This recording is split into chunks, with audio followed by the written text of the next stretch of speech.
We just got crazy news that the NA FNCS winners Acorn, Agers, and Poyo will be splitting. The new trio will be Peterbot, Cold, and Poyo. And the reasoning is that Peterbot is going to be going back to IGLing. And the reasoning that this trio is now going to happen is that Peterbot wants to go back to IGLing, and he's going to be IGLing this trio instead of being IGL'd by Ritual. And the reason that this trio didn't happen originally in the first place is that apparently Cold didn't want to play with Poyo and instead wanted to play a Ritual and be IGL'd by Ritual and not have Peterbot IGLing. But now this has changed and Peterbot will be back to IGLing. And the huge implication this has is that they both qualified to LAN this season by getting first and second. And unless all 6 of these players submit written requests to Epic Games to disband their teams, they cannot qualify to LAN again and would have to remain with their previous trios. And as of right now, only 3 people are on board with disbanding, and you could imagine who it is. It's the trio of Peterbot, Cold, and Poyo, and then Acorn, Agers, and Ritual. The 3 people being dropped do not want to disband, and it makes sense why they would not want to do that. Another implication this would have is, let's say all 6 of these players do actually end up disbanding, their 2 spots for FNCS for LAN would roll down, and Clixiamzo, Batman Booga, and Cooper, Vidil, and Sphinx would now be the 2 qualified teams from NA in Season 1 to LAN. So yes, Clixiamzo, Batman Booga would be LAN qualifiers already. Now if they don't sign the forms, then basically these 6 players would either A, be forced to play with their previous trio, or B, Peterbot, Cold, Poyo can play moving forward, and they can play FNCS. And then Ritual, Agers, Acorn would in a way be forced to do the same because no other players would want to play with them since they would not be able to qual to LAN.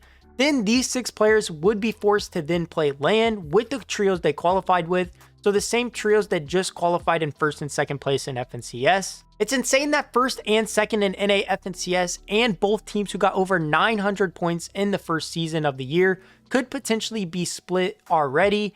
I definitely do not agree with this situation. I think both of these teams have no reason to split personally. I get that Peterbot wants the IGL now or whatever, but why not just have Ritual switch to a role similar to Flixie on Vico's trio, where Peterbot is now the main IGL, and Ritual kind of goes into a co-IGL Tarpa role. I also would hate to see Acorn, Agers, Poyo split after such a successful season winning FNCS and putting together such an insane performance in that FNCS Grand Finals. This is also not the first time we've seen Peter make changes like this after watching other people win. Look at what he was doing during OG season with all the times he changed his trio, searching for that win. I think he just sees someone else win and he thinks that he can make changes, take somebody from that winning team to make his team better, and then make the other teams worse as well. So it really just benefits Peterbot in the end. What do you guys think of this insane situation happening on NA right now? Do you think these trios should split and play with new trios, or should they stick and keep playing with their current trios?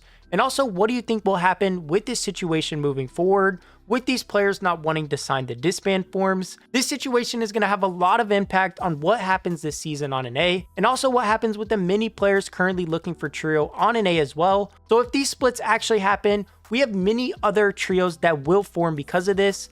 So make sure you guys are subscribed to the channel to be up to date on what happens with this situation, and also turn on notifications to not miss out on what happens with these new trios that might end up forming, or if these trios end up splitting. And also for a video about the new season update and what tournaments we will have in Chapter 6 Season 2. This is an insane start to the season, so I can't wait to see what comes from this situation. And I'm definitely going to keep following it very closely. If you guys enjoyed this video, as always, drop a like so more people can see it. Thank you all for watching, and I will see you next time.